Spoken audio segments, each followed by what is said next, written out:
Traveler, Paimon. I suppose your story is ready. Yep. How about you? Do you need some more time? No need. I am also ready to tell my story.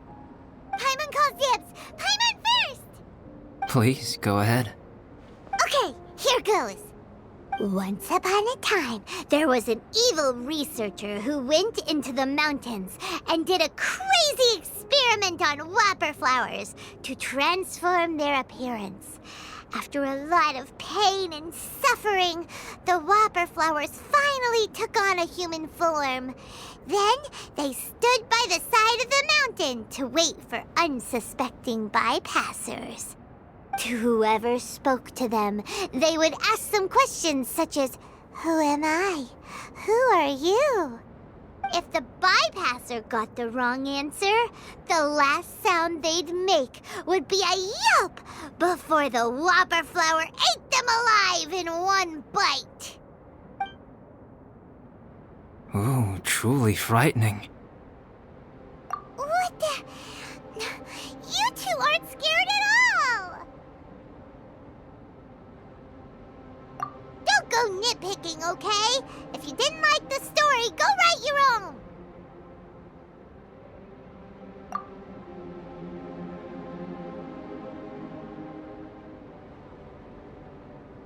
In other words, the whopper flowers would ambush and then completely replace their victims. And then what? Go back to where the person lives? Enter their home? Eat their whole family? Paimon made up this story, but now Paimon's the one who's scared by it. It's a good story. Oh, may I write it down? I may bring it up in future conversations. What for? Just to scare people with? Yes. You've got a real mean streak, Albedo. Mine is a little longer than yours. It starts with an alchemist. A great alchemist once created Subject 1. Subject 1 was her proudest achievement, and successfully blended into human society. No one ever would have thought that this friend of theirs was in fact a synthetic human. However, unbeknownst to Subject 1, the alchemist had tried the same experiment many times before he had come into being. Some of the rejects from failed experiments had been discarded, but had not died. Subject 2 was one such failed experiment. He was swallowed by a great dragon that came to rest upon a snow-swept mountain. Many years later, he was resurrected by the dragon's mysterious power. He saw all kinds of people on the mountain, including Subject 1, who had somehow miraculously blended in among them. Never in Subject 2's wildest imagination had he thought it possible for experimental life forms such as they to deceive everyone so successfully. He saw the way humans accepted Subject 1 as a friend, witnessed their affection as they addressed him by name. This was what Subject 2 wanted. Now, all that Subject 2 desired was to replace Subject 1 and take the joy of his existence for himself. This is giving Paimon the chills. So scary. Subject 2 began to unfold his plan. He stole Subject 1's books and notes and studied all that Subject 1 had learned from the alchemist. Subject 2 was highly intelligent, and he learned quickly. He changed his face into an exact replica of Subject 1's face. Then, he found a plant with mimicry capabilities and transformed it using dragon blood and alchemy. And so, not only did Subject 2 transform his own appearance to perfectly match that of Subject 1, he also created a third entity, Subject 3. What? There's 3 of them now? But Subject 2 wanted to become a perfected human. So, he erased a mark on both his and Subject 3's necks. For these marks were symbols of imperfection. In my view, it was probably a subconscious act, an instinct. He so desperately craved to become a perfect human being that he forgot something. Human beings are defined by their flaws. Subject 2's plan was meticulously crafted. Subject 3 would draw Subject 1's attention. After Subject 1 disposed of Subject 3, he would assume the threat had now disappeared and would let his guard down. The next moment that Subject 1 was alone, Subject 2 would make his move. He would eliminate Subject 1 and become the only one remaining.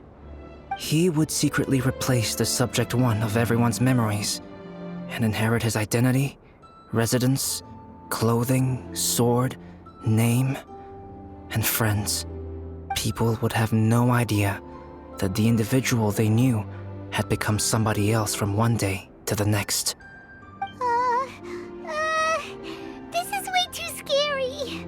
Paimon's never gonna be able to trust anyone again. But just before Subject 2 could carry out his plan, a unique stranger entered the mix. Subject 2 tried to make contact with this person, but found that they could somehow sense he was different from Subject 1.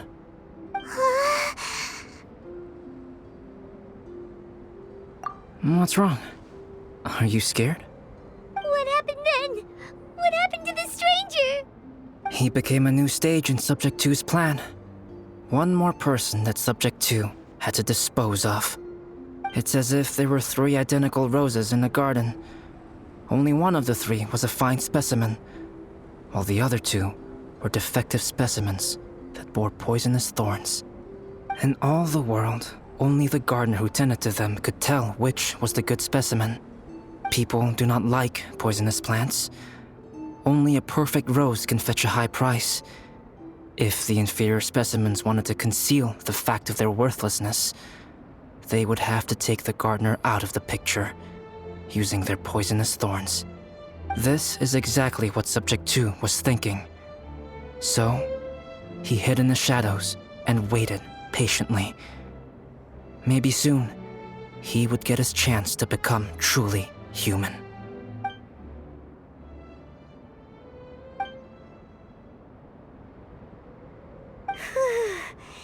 That was intense! So what happened after that? Did Subject 2's plan succeed? Paimon can't bear thinking about it. Fortunately, it is just a story. And even in this story, Subject 2 did not succeed. But you can never let your guard down on Dragonspine. Monsters mutated with Durin's power and blood are also creatures of Rhine-Daughter, just like me. You must beware of all such creatures. I'm glad to hear that. It's okay. I know what I am. You and I are both different, so there is no need for me to hide the truth from you. The only thing is that sometimes, when I think about how mighty the power of alchemy is, I feel so small. As beings who set foot in this world, how arrogant are we in desiring to control our destiny and in desiring to create? Is creation an arrogant act, traveler? If not, why do we call the ones that created us and control us gods? If it is, then what qualifies us to call ourselves creators? How far must we take our reverence and respect, and what purpose does it serve? Nothing special, but whenever I think about it, I feel a twinge of grief. Poor Albedo. Hello? Traveler, are you here? Hey, is that Amber? Thought we might find you here. We're here to deliver a message from Cyrus. There's gonna be a big event down at the base camp, and they want you there too, Traveler. Winter camp is nearing its end. Apparently, even provisional instructors are required to attend. Looks like we need to go, Albedo. Bye for now. Then I won't keep you. I have some things to attend to here, so forgive me for not seeing you down. Don't worry about it. There have been no issues getting up and down the mountain recently. Is everyone ready? Let's not keep them waiting.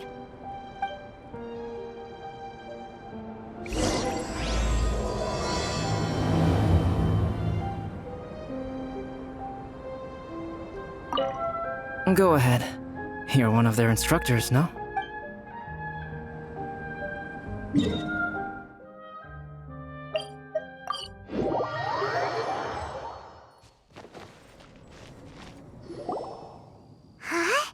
Who is this guy? Allow me to introduce Yozerv. He's Joel's father. Dad, this is that traveler I was telling you about. The traveler's helped me out loads in the past, and this time we even built a snowman together. Joel has told me everything about you. I can't thank you enough. Wow, this is amazing! Wait a second. Why is Cyrus discreetly wiping tears away? And what is Pallid doing here? Pallid is the hero of the hour this time. Go on, Pallid. Tell us what happened in your own words. Okay. The weather was fine on that fateful day, and I had a feeling that Lady Luck was smiling down on me. So I trusted my gut and set off to explore somewhere new, somewhere dangerous. Because where there is great danger, there is also great treasure.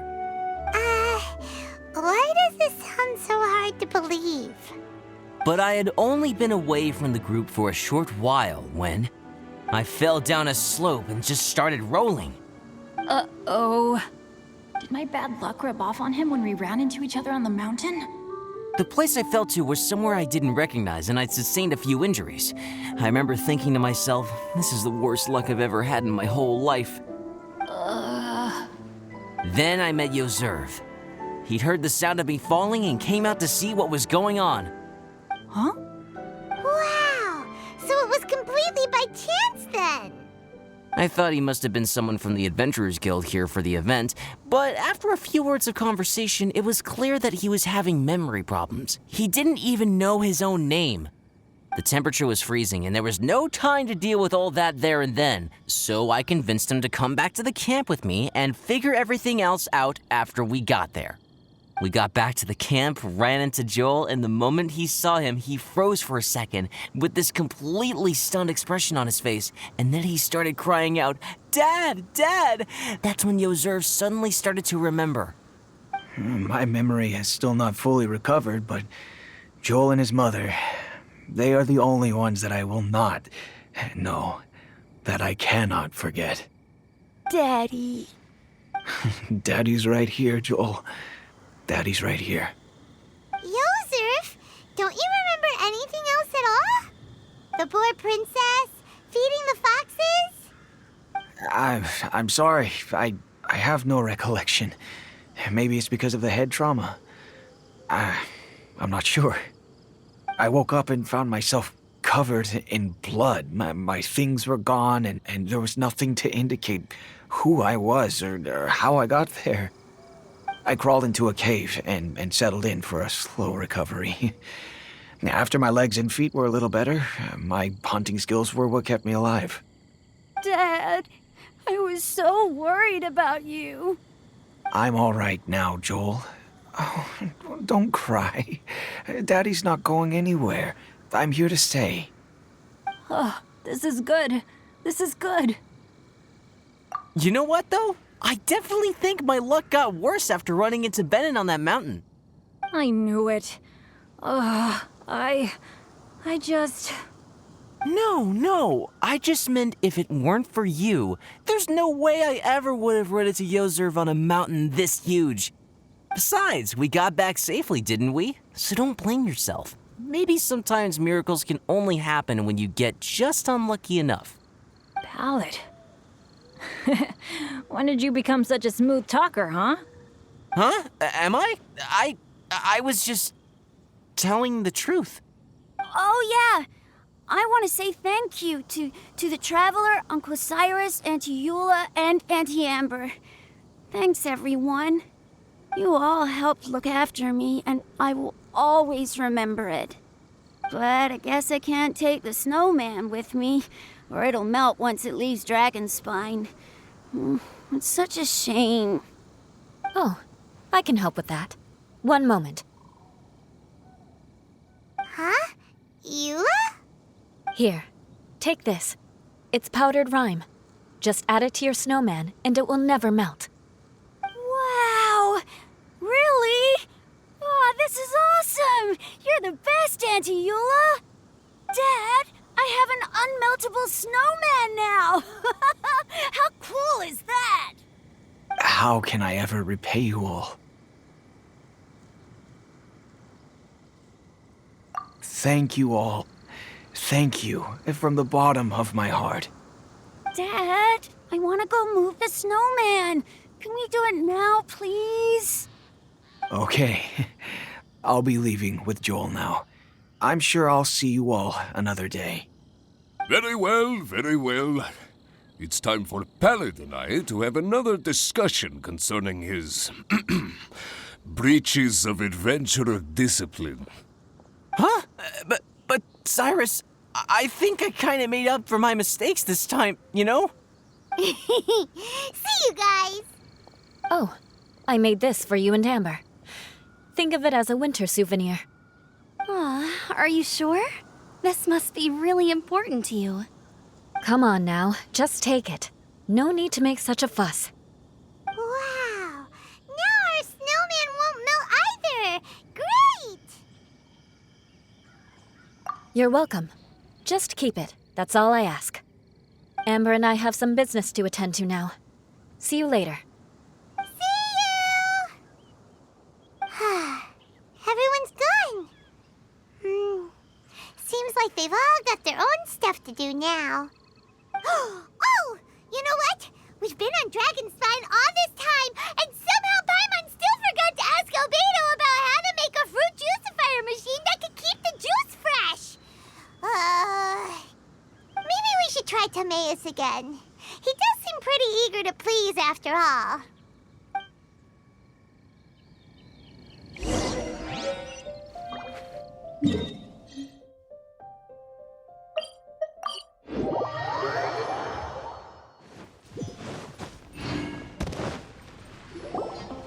Timaeus!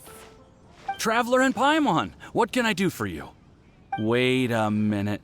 You've got that mischievous look on your face. Oh, you're not still thinking about that ridiculous juicer thing, are you? Timaeus, will you help us? Well, if the Traveler isn't really interested, then, yeah, maybe I'll give this one a pass. It's just the weirdest request ever. No, but Paimon's Sunsettias are gonna go to waste without it. And the time it would take me to research something like that, I could probably pick those Sunsettias again 10 times over. New research project, Timaeus? We meet again. Oh, Albedo, thank goodness. So the situation is, Paimon wants a machine that can turn fruit into juice and keep the juice fresh. I mean, surely it's... Majorly important, that's what it is. If you can manage to invent this, we'll never have to worry about fruit going bad ever again. That's impossible.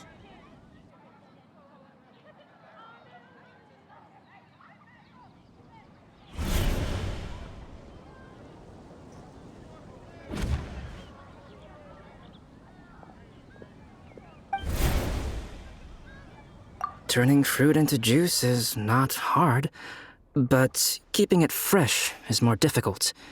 But if you simply want to keep the fruit from rotting, there are many ways to achieve this. Right, Traveler?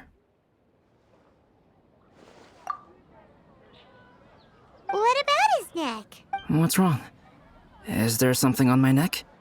From the look on your face, it's as if you thought I just played a practical joke on you that was in exceedingly poor taste. Albedo, you were saying, how do you stop fruit from going bad?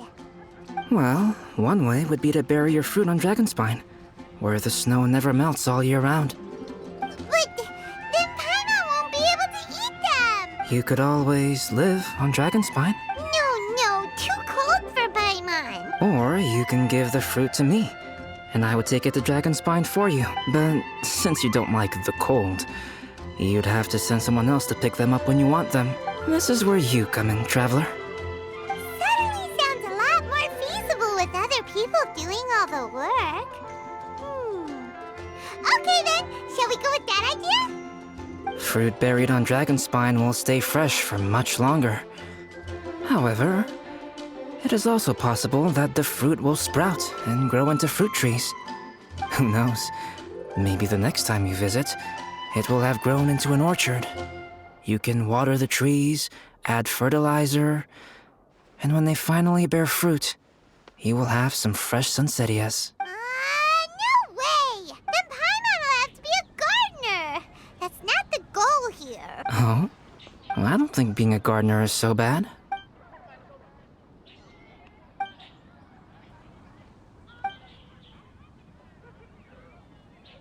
Albedo! Stop trying to get your hands on Paimon's super sweet Sunsettias! It bothers you, does it? Of course it bothers Paimon! They are the rarest, super duper sweetest Sunsettias ever! And they're not for you! Okay, but they're just sunsettias.